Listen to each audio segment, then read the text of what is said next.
나의 영혼이 잔저함이 하나님만 바라며 나의 구원이 그에게서 나는 도다. 나의 영혼아 잠잠히 하나님만 바라라. 나의 소망이 저에게서 나는 도다. 오직 주만이 나의 반석, 나의 구원이시니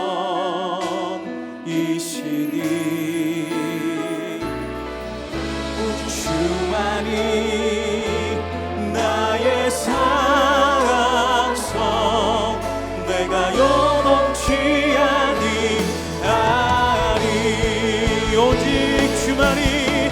주만이 나의 반석, 나의 구원이시니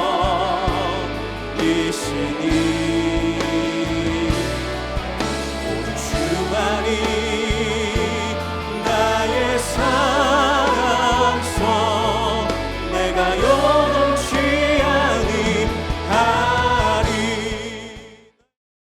제24장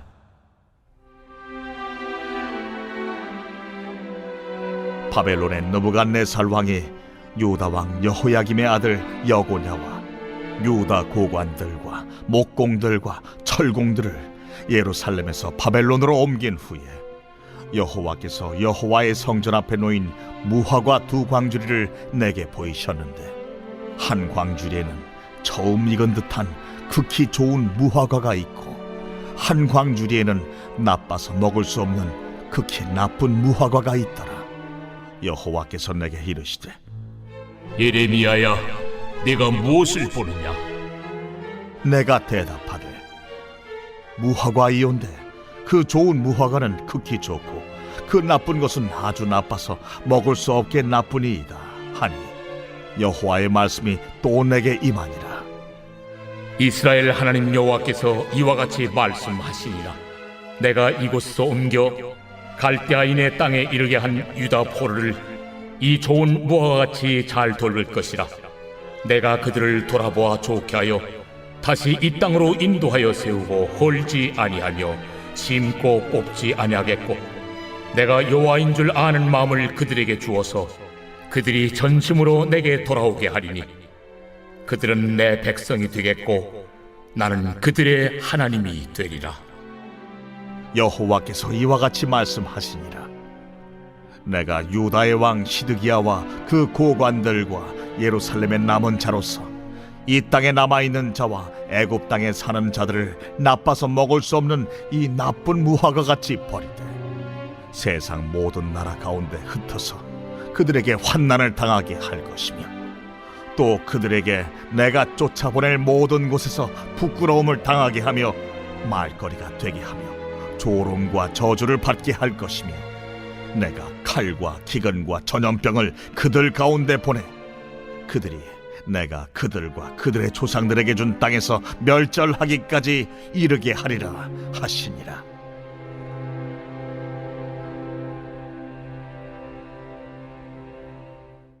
오늘 예배 자리에 나오신 모든 성도님들을 주님의 이름으로 환영하고 축복합니다.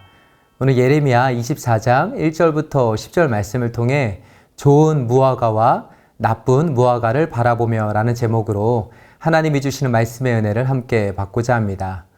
오늘 말씀은 이렇게 시작합니다. 1절입니다. 바벨론의 느부갓네살 왕이 유다 왕 여호야김의 아들 여고냐와 유다 고관들과 목공들과 철공들을 예루살렘에서 바벨론으로 옮긴 후에 여호와께서 여호와의 성전 앞에 놓인 무화과 두 광주리를 내게 보이셨는데, 여기에 나오는 유다 왕 여호야김의 아들 여고냐는 우리가 이미 잘 알고 있는 대로 여호야긴을 말합니다. 주전 597년에 남유다의 왕이었던 여호야긴이 바벨론 포로로 끌려갔습니다. 이것은 하나님께서 선지자들을 통해 계속해서 경고하셨고 말씀하셨던 내용이었습니다. 결국 하나님의 말씀이 실제가 되었습니다. 설마 했던 일이 현실로 이루어졌습니다. 우리는 이 짧은 구절을 대하면서 하나님의 말씀에 대한 지금 우리의 마음이 어떠한지를 먼저 살펴봐야 합니다. 성경은 하나님의 말씀입니다. 내가 성경이 하나님의 말씀이라고 믿으면 그때 비로소 성경이 하나님의 말씀이 되는 것이 아닙니다. 나의 믿음의 여부와는 상관없이 성경은 하나님이 우리에게 주신 하나님의 말씀입니다. 다만 죄인이 우리의 영적인 눈이 닫혀있기 때문에 우리가 보지 못하는 것입니다. 성경이 살아계신 하나님의 살아있는 말씀이라는 사실을 믿지 못하는 것입니다. 죄로 인해 굳게 막혀있는 우리의 귀는 성경을 통해 말씀하시는 하나님의 음성을 듣지 못하게 만듭니다. 그렇기 때문에 우리에게는 성경의 원저자이신 성령 하나님이 필요합니다. 성령 하나님께서 우리에게 믿음을 주시고 성경이 하나님의 말씀이라는 사실에 대한 확신을 주시고 죄로 인해 닫혀있던 우리의 눈과 귀를 열어 주셔야지만 우리는 하나님의 말씀에 대한 올바른 태도와 반응을 보일 수 있게 됩니다. 창세기 19장에 보면 하나님께서 소돔 땅을 심판하시는 사건이 나옵니다. 소돔 땅에는 아브라함의 조카인 롯이 살고 있었습니다. 롯에게는 딸들과 사위들이 있었습니다. 하나님께서 천사를 통해 롯에게 말씀하셨습니다. 죄악이 가득한 이 땅을 심판할 것이니 가족들을 데리고 성 밖으로 나가라고 말씀하셨습니다. 롯은 이 말씀을 듣자마자 가족들에게 이야기했습니다. 그런데 이 말씀을 들은 사위들이 어떻게 반응했습니까? 창세기 19장 14절에 보면 이렇게 말씀합니다. 롯이 나가서 그 딸들과 결혼할 사위들에게 말하여 이르기를 여호와께서 이 성을 멸하실 터이니 너희는 일어나 이곳에서 떠나라 하되 그의 사위들은 농담으로 여겼더라. 이들은 왜 이렇게 반응했던 것입니까? 자신들의 삶에 아무런 일도 일어나지 않고 있었기 때문입니다. 뭔가 하나님의 심판이 일어날 것만 같은 전조 증상이 그들의 눈에는 조금도 보이지 않았습니다. 자신들에게는 그저 평범한 일상의 삶이었습니다. 근데 갑자기 롯이 찾아와서 말하는 것입니다. 성 밖을 떠나라는 것이었습니다. 잘 살고 있었는데 뜬금없는 이야기를 전해 듣게 된 것입니다. 그들의 입장에서 볼 때 롯이 전한 메시지는 너무나도 황당한 이야기였습니다. 하나님이 이 성을 멸한다는 것이었습니다. 그 이야기를 들은 사위들은 꿈쩍하지도 않았습니다. 하나님의 말씀을 농담처럼 한 귀로 듣고 한 귀로 흘려버렸습니다. 결국 얼마 지나지 않아 설마했던 일이 현실로 일어나게 되었습니다. 농담처럼 여겼던 그 하나님의 말씀이 실제가 되었습니다. 하나님의 말씀은 진짜였습니다. 사실 하나님의 말씀은 흔들리지도 않았고 변하지도 않았습니다. 다만 그 말씀을 대하는 사람들의 태도와 반응만이 달랐던 것입니다. 19세기 영적 거장으로 우리에게 잘 알려진 찰스 스펄전 목사님이란 분이 계십니다. 어느 날 목사님이 성경의 진리를 변증하는 강연을 10번에 걸쳐 해달라는 요청을 받으셨다고 합니다. 그때 목사님이 이런 회신을 보냈다고 합니다. 강연을 사양하겠습니다. 성경은 변증이 필요 없는 책입니다. 성경을 풀어놓으십시오. 그러면 성경이 마치 사자처럼 뛰어다니며 자신을 변증할 것입니다. 오늘날 여전히 우리에게도 이러한 도전과 욕은 계속되고 있습니다. 근데 여기서 우리는 꼭 기억해야 합니다. 말씀이 문제가 아니라 말씀을 대하는 우리 자신의 마음과 삶의 태도가 문제입니다. 성경은 살아계신 하나님께서 우리에게 주신 살아있는 하나님의 능력의 말씀입니다. 소망하기는 성령께서 우리의 마음을 새롭게 하여 주시고 우리의 영적인 눈과 귀를 열어주사 말씀의 힘과 능력을 실제로 삶에서 경험하는 은혜가 오늘도 변함없이 저 여러분 모두에게 임하게 되길 주님의 이름으로 축복합니다. 이런 맥락에서 오늘 말씀을 보면 하나님께서 예레미야에게 한 가지 환상을 보여주셨습니다. 거기에는 여호와의 성전 앞에 놓인 무화과 두 광주리가 있었습니다. 한 광주리에는 처음 익은 듯한 아주 좋은 무화과가 담겨 있었습니다. 또 다른 한 광주를 보니까 그곳에는 너무 나빠서 먹을 수가 없는 무화과가 있었습니다. 그때 3절에 보니까 하나님께서 예레미야에게 네가 무엇을 보느냐라고 물어보셨습니다. 그러자 예레미야가 뭐라고 대답했냐면 자기가 지금 보고 있는 그대로 하나님께 말씀을 드렸습니다. 3절 하반절에 이렇게 기록되어 있습니다. 내가 대답하되 무화과이온데 그 좋은 무화과는 극히 좋고 그 나쁜 것은 아주 나빠서 먹을 수 없게 나쁘니이다 하니. 지금 두 광줄에 담겨진 무화과를 보면 좋은 것과 나쁜 것이 섞여 있지 않았습니다. 또 적당히 괜찮은 무화과도 있지 않았습니다. 여기에 보면 딱 두 부류로 완전히 구분되어 있었습니다. 한쪽은 진짜 좋은 최상의 상태였던 무화과였고 다른 한쪽은 너무 나빠서 먹을 수 없었던 최악의 무화과였습니다. 그리고 이제 4절부터 이 환상을 보여주셨던 하나님께서 환상에 담겨진 의미를 해석해 주십니다. 먼저 5절부터 7절에서는 좋은 무화과에 대한 설명이 나옵니다. 5절부터 보면 이렇게 말씀합니다. 이스라엘의 하나님 여호와께서 이와 같이 말씀하시니라. 내가 이곳에서 옮겨 갈대아인의 땅에 이르게 한 유다 포로를 이 좋은 무화과 같이 잘 돌볼 것이라.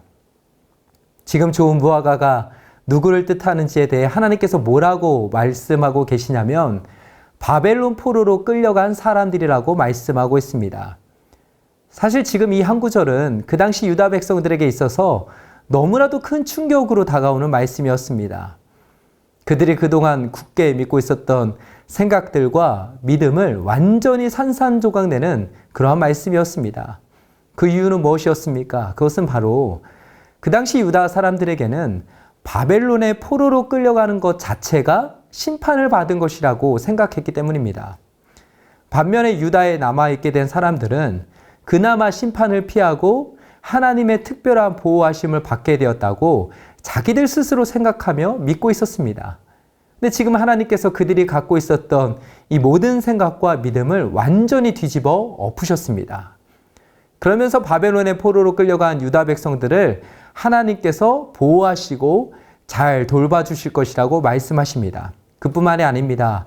6절과 7절에 보면 이렇게 말씀합니다. 내가 그들을 돌아보아 좋게 하여 다시 이 땅으로 인도하여 세우고 헐지 아니하며 심고 뽑지 아니하겠고 내가 여호와인 줄 아는 마음을 그들에게 주어서 그들이 전심으로 내게 돌아오게 하리니 그들은 내 백성이 되겠고 나는 그들의 하나님이 되리라. 지금 어느 누가 봐도 다 끝난 것처럼 보이는 상황이었습니다. 나라가 망했습니다. 강대국에 의해 포로로 끌려가는 너무나도 비참하고 절망적인 상황이 펼쳐지고 있습니다.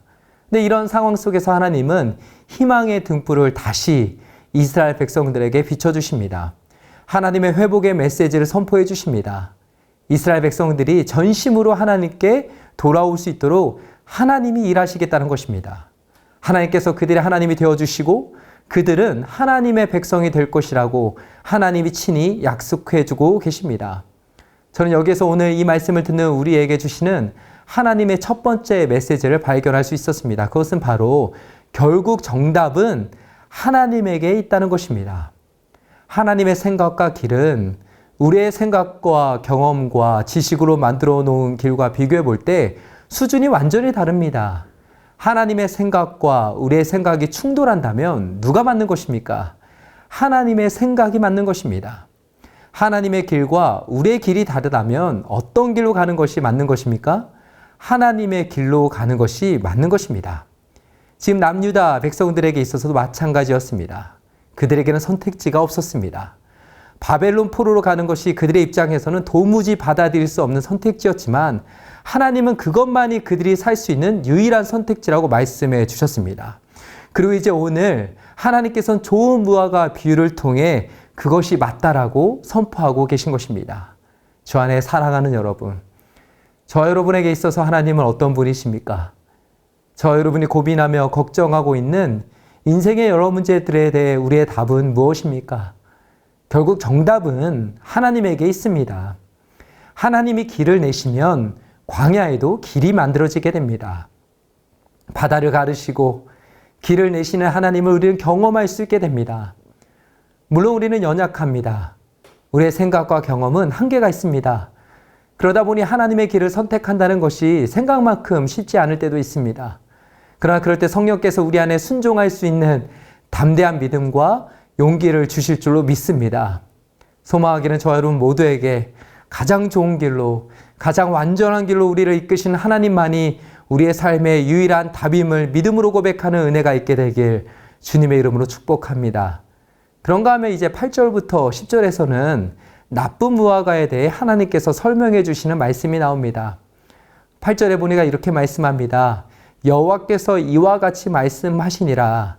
내가 유다의 왕 시드기야와 그 고관들과 예루살렘의 남은 자로서 이 땅에 남아있는 자와 애굽 땅에 사는 자들을 나빠서 먹을 수 없는 이 나쁜 무화과 같이 버리되.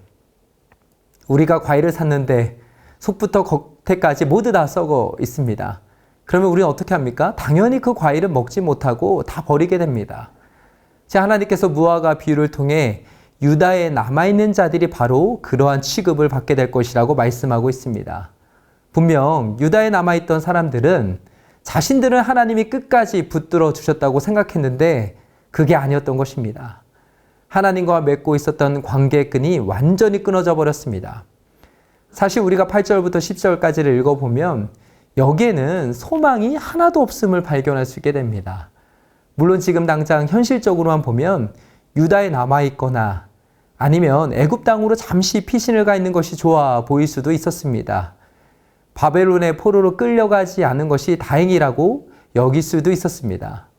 그것이 나름의 최선의 선택이었다고 생각할 수도 있었습니다. 그러나 이러한 선택에 대해 하나님의 평가는 아주 냉혹하였습니다. 이제 그들에게는 더 이상 회복할 수 있는 여지가 단 1%도 없었습니다. 이들에게 남겨진 것 딱 하나였습니다. 하나님의 심판의 칼날이었습니다. 우리는 오늘 이 장면을 대하면서 하나님이 우리에게 주시는 두 번째 메시지를 이렇게 정리해 볼 수 있습니다. 결국 하나님을 끝까지 떠난 인생의 말로는 비참하다는 것입니다. 이제 말씀 맺겠습니다. 제가 컴퓨터에서 작업을 하다 보면 여러 파일들이 바탕화면에 만들어지게 됩니다. 그때 컴퓨터에 어떤 기능이 있냐면 클릭 몇 번을 하면 자동적으로 내가 원하는 대로 파일이 정렬되는 기능이 있습니다. 자, 이번에 말씀을 묵상하다가 우리의 신앙과 삶에도 이것이 적용되면 좋겠다는 생각을 하게 되었습니다. 우리가 살다 보면 이런저런 크고 작은 문제들이 우리의 마음과 삶에 이리저리 질서 없이 만들어지게 됩니다. 그러다 보니 때로는 혼란스럽고 무엇을 어떻게 해야 할지 몰라 방황하거나 어떤 선택을 해야 할지 고민이 될 때도 있습니다. 그럴 때 우리가 해야 할 것은 하나님의 말씀으로 우리의 삶에 흩어져 있던 모든 문제들을 정렬시키는 것입니다. 그럴 때 우리는 보게 됩니다. 내가 지켜야 할 것과 내가 버려야 할 것이 무엇인지를 깨닫게 됩니다. 소망하기는 결국 하나님만이 우리의 답이 됨을 기억하고 하나님이 주신 말씀으로 우리의 마음을 새롭게 함으로 말씀의 길을 따라 신실하게 걸어가는 저 여러분 모두가 되시길 주님의 이름으로 축복합니다. 이제 기도 제목을 읽고 함께 기도하겠습니다. 첫째, 말씀과 성령으로 우리의 마음과 삶이 날마다 새롭게 되어 성경이 살아계신 하나님의 능력의 말씀임을 온전히 경험케 하옵소서. 둘째, 결국 하나님만이 우리의 유일한 답이 되어 주심을 기억하고 우리를 가장 좋은 길로, 가장 완전한 길로 이끄시는 하나님만 의지하게 하옵소서. 셋째, 결국 하나님을 떠난 인생의 말로가 좋지 않다는 사실을 마음에 새기고 지금 내 삶에서 지켜야 할 것과 버려야 할 것을 바르게 분별하고 실천할 수 있게 하옵소서. 다 함께 기도하겠습니다.